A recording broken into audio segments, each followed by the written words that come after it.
morning, everybody. Morning. Thanks for coming here to the People's Church of Divine Prophecy today for service of the new year. So thank you for choosing that to be here today.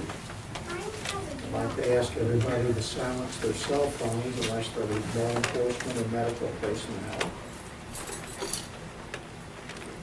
For those that haven't been here before, the restrooms are down the hall, quick right, quick left. There's cold drinks in the refrigerator, hot drinks on the back table. Today is our potluck lunch, so try to refrain from sampling the goodies. I assure you none of them are poison. They're all in good shape. And we'll all be sampling them after the service, but you can help yourself to coffee, water, anything like that during the service.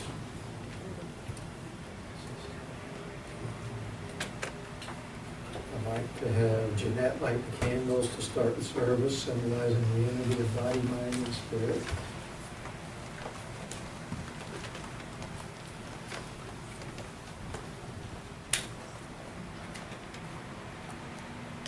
I would like to watch to see if they all light. Sometimes when they don't light that either, it's an indication of where the energy is. All in order today. Please stand for the invocation or remain standing for the question. Dear Father God, we give thanks for this gathering here today. May we feel your purpose within each and every one here. May we feel your purpose within us for being here. And may we feel inspired by that which goes before us today. We give thanks for this freedom and this unity to practice here today. Amen. The next portion is a reading, a thought for the day from the pastor. This is where I share and event my life in the past week and try to put it into a spiritual perspective through a principle that I'm trying to bring into my life and practice outwardly. Like I've said a number of times, you can sit in gatherings like this and hear all the great platitudes and all the wonderful things about how spirit works, but then you go out into the world and you have to meet the world head on with it. So I call this turning spiritual wisdom into spiritual knowledge. And this year, as I'm on my own for the first time in 35 years, so it's kind of interesting. Most of you know the circumstances of that. I'm not divorcing my wife or separating or anything. It's just a matter of convenience at this point. But there's a lot of quiet time and time for retrospection. And what came to me this past week, especially with the new year, was, do you want to be a slave to your life or do you want to be a master of your life? And when I thought about that,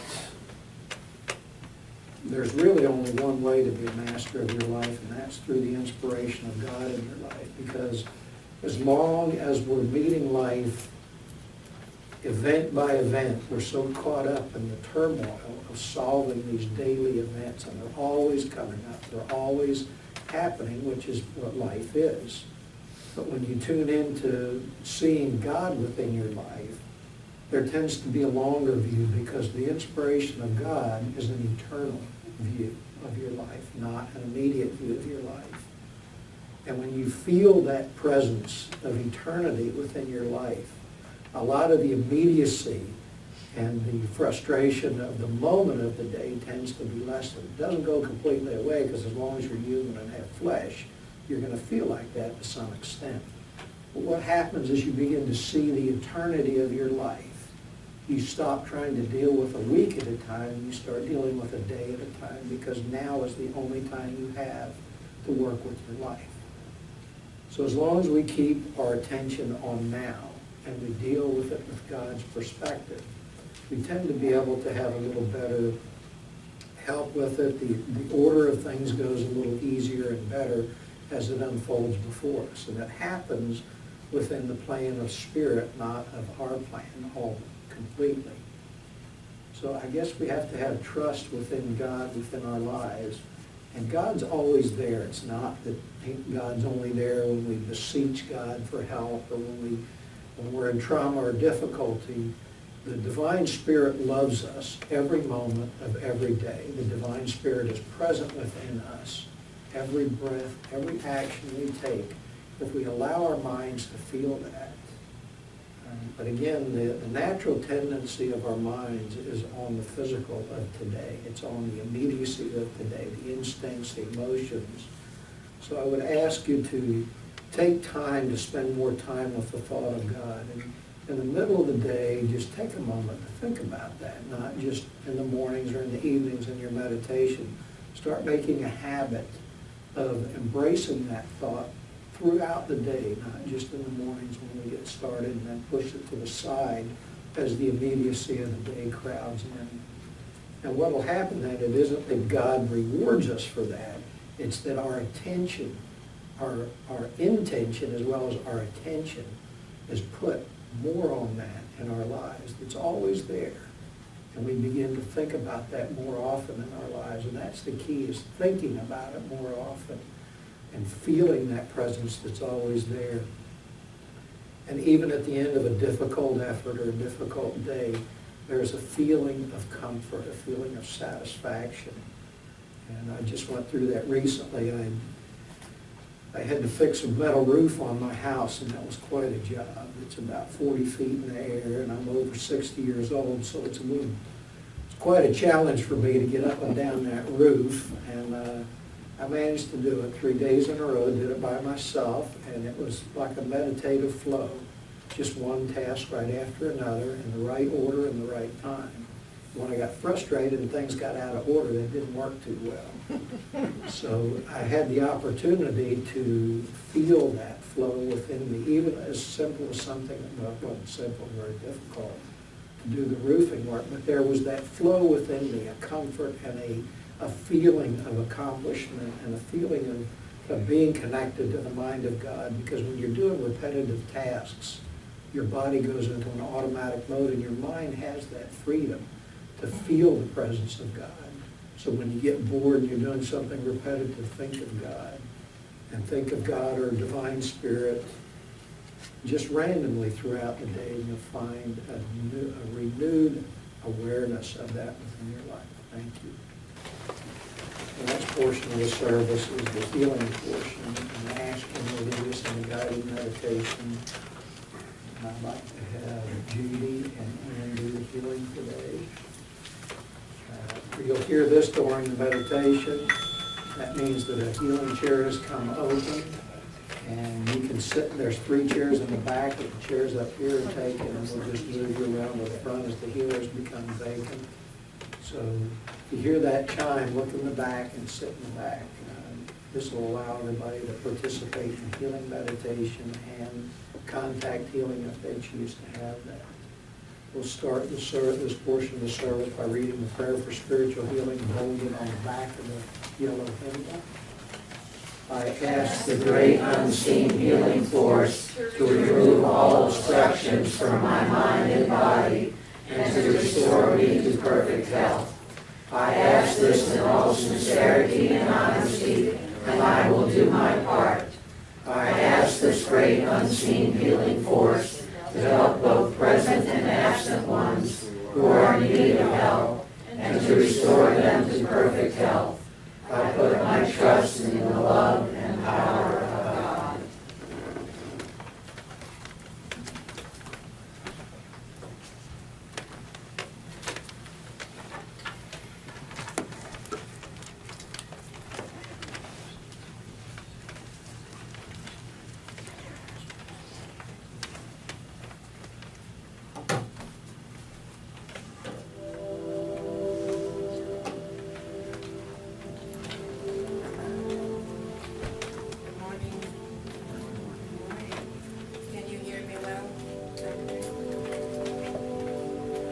Get ready for the meditation. Find a comfortable position to sit. Relax your body.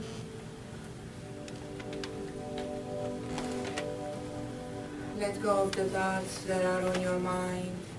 Close your eyes. Take in a few deep breaths.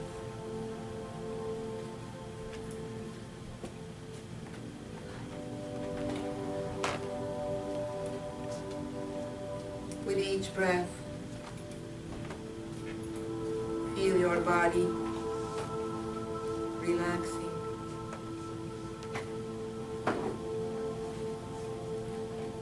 Let go of the tension. Just feel the flow of your breath.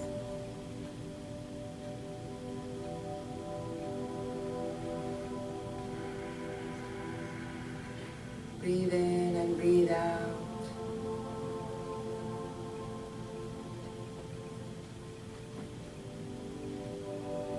Just focus on your breath.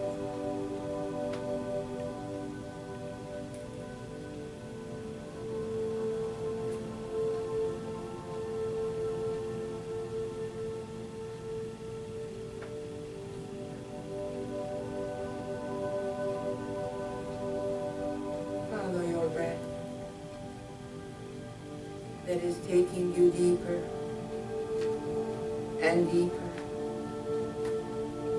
within yourself to a very peaceful and quiet presence that is within.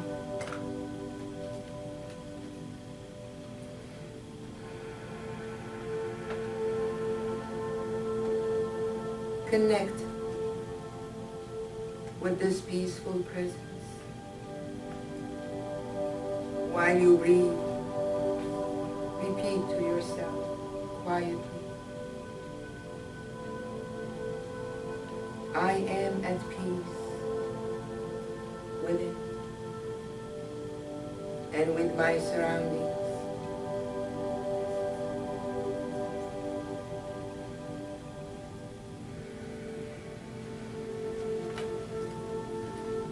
I am at peace within and with my surroundings.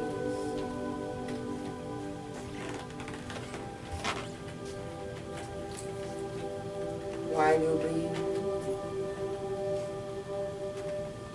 feel the peaceful sensations flowing with your breath throughout your body, nourishing, nurturing your mind, your body, your spirit.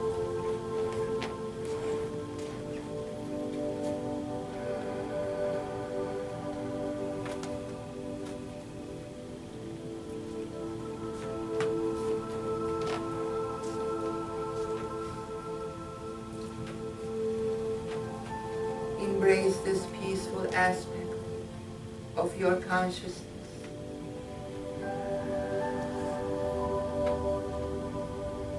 And be still. Be still within.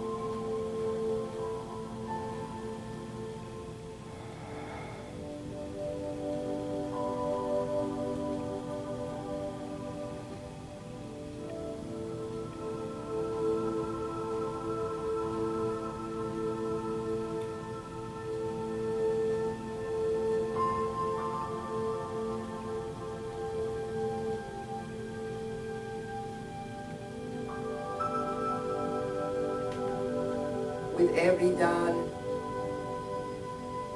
comes a new day. With every day comes new beginnings.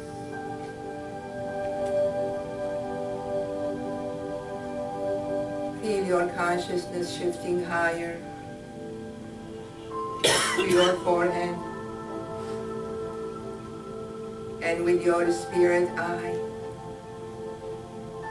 you are witnessing a beautiful sunrise. As you are watching this sunrise,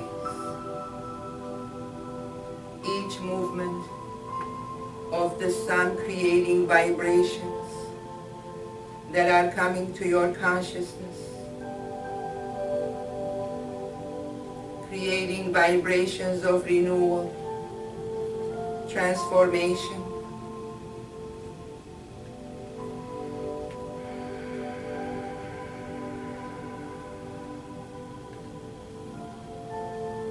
as you watch the sun shining above brilliantly with golden rays. Feel the energies from this golden rays, golden energies coming to your forehead and circulating in and around your head.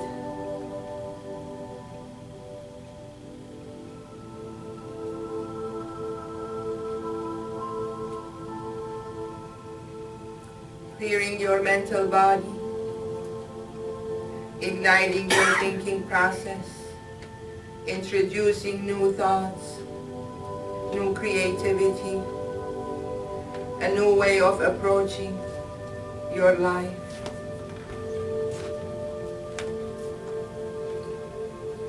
Planting the seeds of new growth, a new path, a new dream, new goals to accomplish.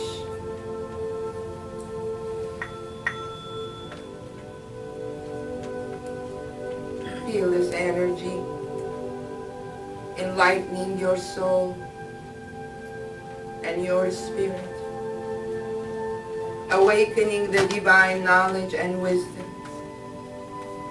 within you. Breathe in and breathe out. Feel this golden energy rushing down to your lower bodies and spreading throughout your body in a form of a beautiful golden energy, moving gently, renewing the cells in your physical body, the tissues, reversing the aging process to infinite youth and beauty. See every single atom in your body vibrating with this brilliant golden energy.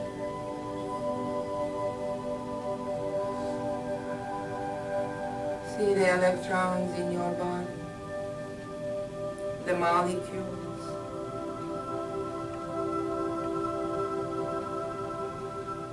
this energy moving gently down to your knees. See it going out through the bottom of your feet and extending deep into the ground, anchoring into the earth.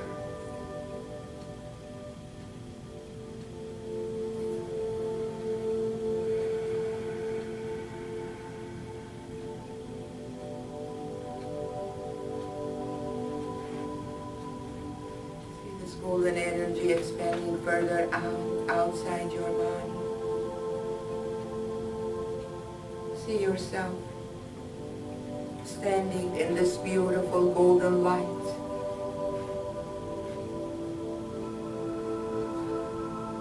Vibrating golden rays.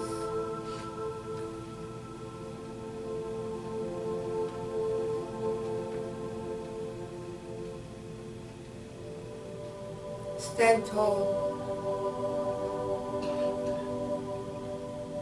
Stand tall in your divinity.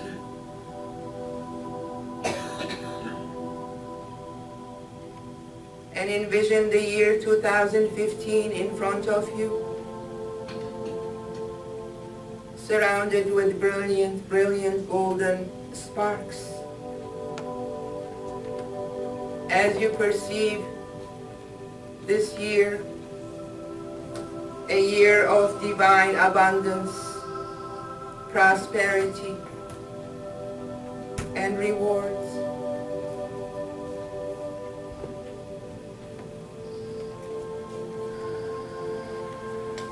Stand in your divinity and claim your divine heritage, for you are a child of this universe. And you are entitled to all the divine abundance, prosperity, joy, happiness, health and wellness that are coming to you. Open your mind and open your heart and receive. Receive all the good that this new year is bringing to you.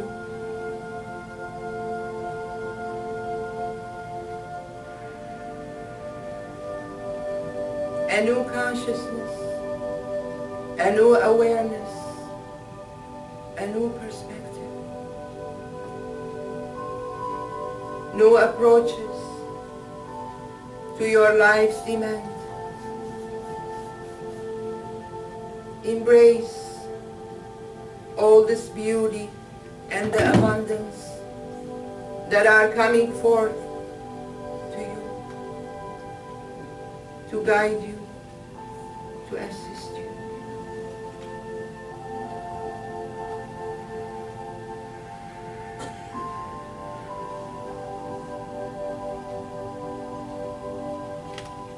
Envision yourself in these new energies that the new year is pouring forth.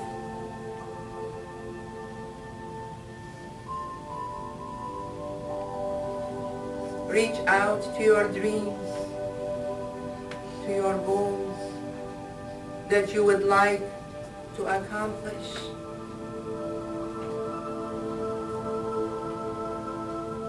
And see yourself in action, manifesting, materializing your realities,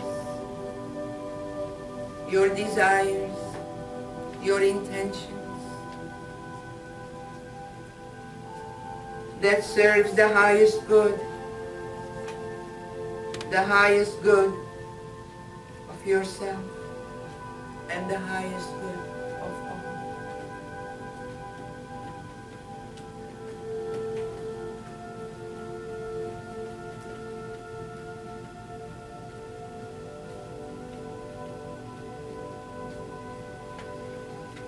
Know that you have the power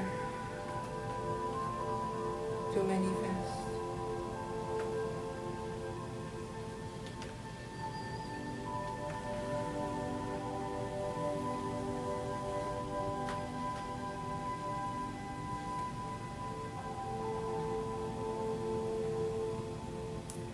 Now think of someone that is in need for healing at this time. Any family member, friend, relative.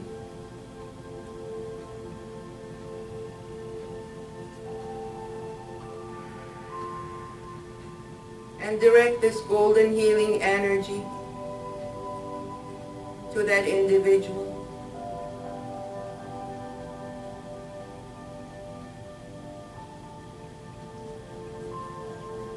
Send this healing energy to any situation that you would like to see it transform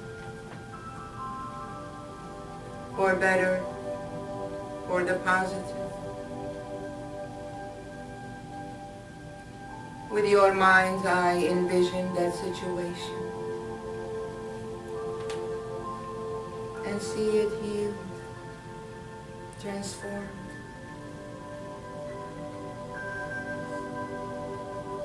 Better.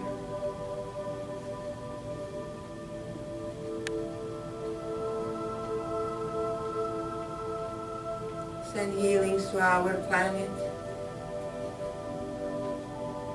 to humanity, to all the minerals, animals, plants. Feel and see the vibration of this new year.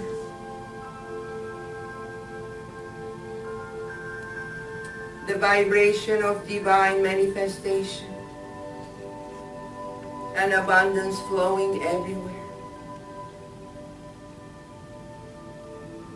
Everywhere around the world.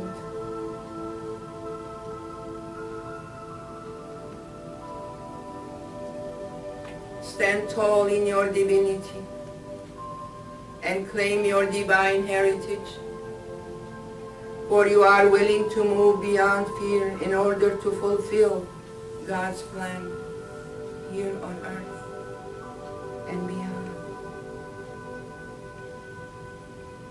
You are willing to live your divine purpose and fulfill your divine mission here on earth and beyond.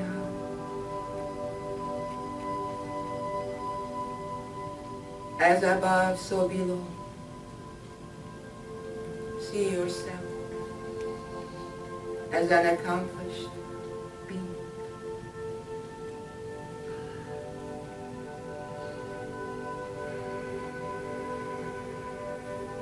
Take a deep breath. Feel your breath slowly bringing you back.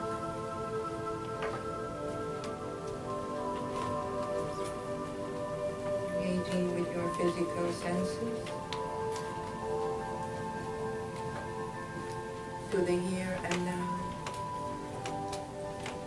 When you're ready, you can open your eyes. Close this portion with an inspirational reading. In the new year, I will live one day at a time. I will make each day one of preparation for better things ahead. I will not dwell on the past or the future, only on the present. I will bury every fear of the future, all thoughts of unkindness and bitterness, all my dislikes, my resentments, my sense of failure, my disappointments in others and in myself, my gloom and my despondency. I will leave all these things buried and go forward in this new year into a new life.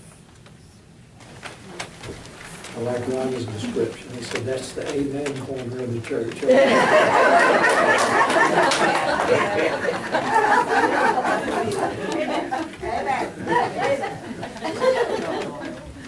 And his old deep Southern Baptist.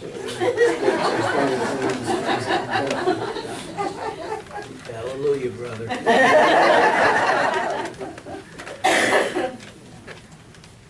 The next portion is the inspirational lecture. And Dr. Thomas was scheduled to do this, but he's under the weather still. So Dr. Rev. Phil Delong has offered to step up in his stead. Reverend Phil Delong has a strong tie to the mineral kingdom with his love of rocks and crystals. He also has a very in-depth knowledge of Native American and the indigenous people. Phil's embraced spiritual gifts with mentorship from many local teachers and guides from the higher realms. Phil is an ordained minister through the International Association of Metaphysics and through the Lively Stones Fellowship. I've seen Phil come along quite a ways. Saw him when he first started studying, and see him now. It's always nice to see somebody come into their own. And Phil's definitely done that. So let's welcome him and let him share something in the new year for us.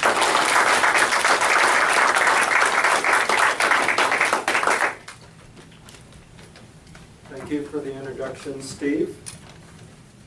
And welcome. Happy and prosperous New Year. And you.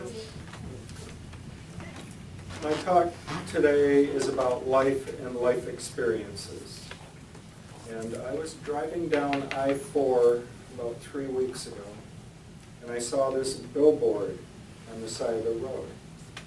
And it said, "Thou shalt not kill." And the kill was circled in red. Has anybody seen this billboard? Okay, that's the 6th commandment. And it's usually referred to as, "You shall not commit murder." But what I want to talk about today is we kill other things as well. We kill dreams, we kill opportunities, we kill joy, and we kill the moment that we are in. We must follow the law of harmony, to be at peace with ourselves, with contentment and awareness of the truth. Everything in existence is in harmony with all that is around it, near it, or in it. it is our objective to stay in harmony with all life. Now, when I was preparing this speech, I went on a little bit of Facebook, and a friend of mine posted a little clip, and it was about the 10 laws of love. And this person lives in El Paso, Texas. Her mother is from Daytona Beach, visiting her. And we want to send healing to her and Dr. Thomas, because when she got off the plane, she was in the hospital for a month. So what I want to talk about is the 10 laws of love and to be in harmony with them. The first law is listen without interrupting. Now, this is what I would call killing the moment. And I am just as guilty as anybody with interrupting somebody speaking, interrupting their thought, and you miss a lot when you do that. Now, my own daughter is a prime example of who gave me the life lesson in this one. She'd come home from school and she would be talking, and then I would say something. Just kill her thought form, kill what she was mentioning. And then what she would do is, when I interrupted and finished interrupting, I said, well, what did you say? And she'd go. And that moment was lost forever. So we kind of have to, listen without interrupting. When I go to Toastmasters, one of the things that they teach is how to listen. And we must listen more appropriately without the interruption. Now, on a spiritual level, listening without interruption goes a lot with meditation. Okay? How often do we meditate and our monkey mind interrupts us? Right? Very hard to do, but we must get into that space, that meditation space, and listen to Spirit. Now, the second law of love is speak without accusing. And this one has to do a lot with take responsibilities for your actions. And what we don't want to do is shoot ourselves in the foot. You go into work and, all right, I was late because of traffic. Okay, that's an excuse, but it's speaking with accusing. Something happened that you don't want to take the responsibility for. Or here's another one. It was her fault, Anne, because the computer program bombed. All right? It's not the fact that I didn't know what I was doing. Okay. So we're going to have to get with the speak without accusing. The third law of love is give without sparing. I had to do a little research and find out what this law meant. Now, when I was a little kid, and our neighborhood was close-knit, not like they are now. Sometimes you don't even know who your neighbor is. But we would have our neighbors come over, and this lady would say, can you spare a cup of sugar? My mother would go to the cupboard and spare that sugar. But what this law means is that we should always be alms givers and give with our hearts and not what people want or need. We have to see what is there and give with that joy. We look at the Salvation Army at Christmas, and it's an example of can you spare change? All right? And it is a personal choice.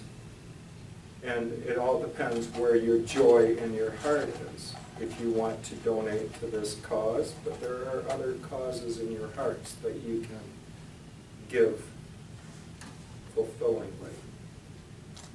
And then on the other hand, we have to look at the Salvation Joy workers who donate their time, ringing that bell. Down here, it's pretty nice. But Marie tells me up in New York, it might be freezing when they're doing that. So what we need to do is just give without sparing. Give with the joy that is in our hearts.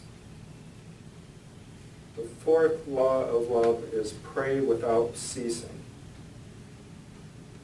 And we always pray for certain things. Healing, things that we want to manifest in our lives. And with praying comes faith. And it's when we lose that faith is when we kill those opportunities. Like it'll never work. And we must have that faith that spiritually we know that the forces of the universe and our guides are working with that to manifest what we want. Everybody can manifest. I've seen these thoughts go out and things just happen almost instantaneously or overnight. Anne's done it, Marie's done it, Judy's done it.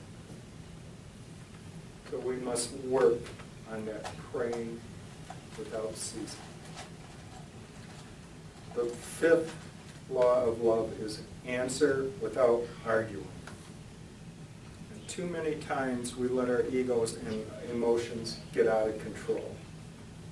This kills the moment, and it kills a lot of joy associated with it. I experience it with it. We kill dreams with this. Look about our children who are in college, and they have these plans. We're getting on them. Finish this class. Or change your major, all this stuff. And we get into an argument with them. And it kills the whole purpose of what they're experiencing in that college life. Let them enjoy the moment. The sixth law of love is share without pretending. And again, we always get caught up with our egos, wanting to impress others. And we share these, and we share our ulterior motives. And we manipulate events. And sometimes that kills the whole purpose of what we want to do. I've experienced it many times. We go to a event, and somebody wants to show up everybody else. Oh, I'm a better healer. And it just, if you look at the whole prospect of things, or overall perspective, it's that healing is a gift of God. And we must share without that pretending. The seventh law of love is enjoy without complaint. All right? Now, this can be a kill the moment type scenario, kill the joy.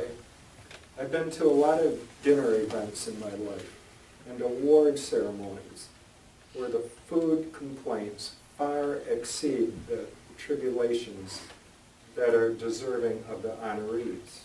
And how many times do you see this? How about another scenario? You receive a gift from a person and it isn't exactly what you wanted, all right? Seen this, and why did you give me this? All right? I'm going to return it as soon as possible. But the thing of it is that you should be enjoying that moment and expressing the love and the gratitude that was actually in that moment. The eighth law of love is trust without wavering. This one is believe in yourself. There's a lot of negative thoughts that go through our minds. One of them is, it'll never work out. You're not good enough. And all this does, it kills or crushes that dream. One of the gifts of Spirit is faith. And again, it's having that faith in what we want to manifest. It will be there. Trust the universe, again, in your guides. And as Dr. Thomas would say, meditate, meditate, meditate, and the answers will come. The ninth law of love is Forgive without punishing. Now, Steve has been one of my teachers. He teaches forgiveness in the fact that when you have a certain situation and there's certain events take place, then the first thing to do is forgive yourself and you're part of that event. The second part is to forgive your part with God. The third part is to forgive the other person, whether they accept it or not. But this is let go and release. As an example, look at punishing our children when they were little and they misbehaved. There's the timeout chair. Okay? Now, when I was in elementary school, which this kind of ages me, and somebody got an answer wrong, go to that corner and put the dunce hat on. Now, fortunately, I never did that. Or at least, I'm not going to admit to it. So, but, what does that accomplish? Nothing. We need to be sincere, not punish, and just explain life's lessons to the person. The 10th law of love is promise without forgetting. Now again, I'm guilty of this as well, but I wasn't late today. So, but there are all life lessons that we need to fulfill. Again, we're all guilty of it. It has to do with our personal responsibility and our own character. I don't want to be known as the person who's always late. I had a healer that I know from New York came down here and he gave a person a healing and said, the next time I'm down here, I will finish that healing. Well, he came down here and he never did that. The person who has received that healing was bitter. And he has not forgiven this person. And that's the thing with the personal character, that we have to live up to our promises. So, those are the 10 laws of love. I'm going to repeat them. 1, listen without interrupting. 2, speak without accusing. 3, give without sparing. 4, pray without ceasing. 5, answer without arguing. 6, share without pretending. 7, enjoy without complaint. 8, trust without wavering. 9, forgive without punishing. And 10, promise without forgetting. Now I want to conclude with strive to be in harmony. Concern yourself only with being the best you can be at this moment, for the moment moves with you continuously.